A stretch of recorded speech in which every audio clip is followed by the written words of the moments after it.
Okay, now we're going to make some ribbons for our ballet slippers, and we'll take some of this pink fondant and put that aside. Now when you put something aside like this, you want to place it into a plastic bag or plastic wrap to keep the excess from drying out. So we'll just set that aside, and we're going to work with this amount. And you want to take some confectioner's sugar and dust the surface, and we'll roll that out. Now you want to, when you're rolling out the fondant, you want to keep it moving and making sure that it is not sticking to the surface.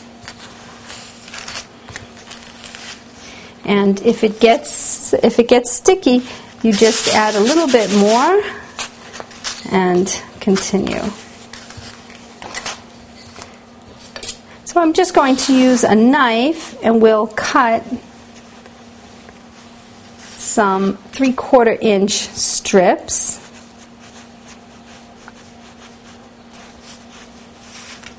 They also have all kinds of tools for cutting. You can just check out your cake decorating supply store. They have lots of tools for helping work with fondant. But for right now, we're just using simple techniques. We're using a knife. Now I'm going to make a bow with this, and what you can do is you cut about 5 inches, a 5-inch strip, and lay it on its side in the shape of a bow, one side of a bow. And then make a second one and do the same thing. Now when you leave this, it will dry. Leave it up on its side to get the curl. And when it dries, it'll hold that shape. Right now, if we tried to put our bow down, it would flatten out. But if we set this up on the side and leave it to dry, it will hold its shape. Okay, now we'll roll out some other strips to use as the ends of the bow.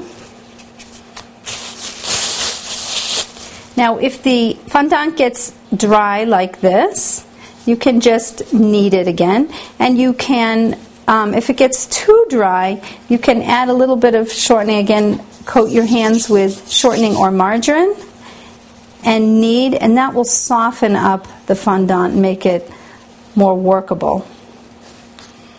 I'm just going to add another little piece here, and we'll roll out and make the ribbons.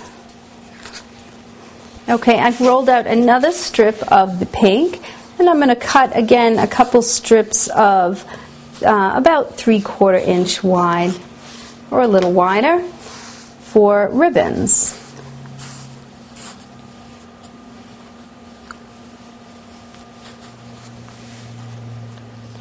And I'll cut one piece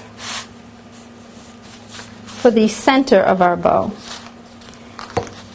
And we can set that one up on its side,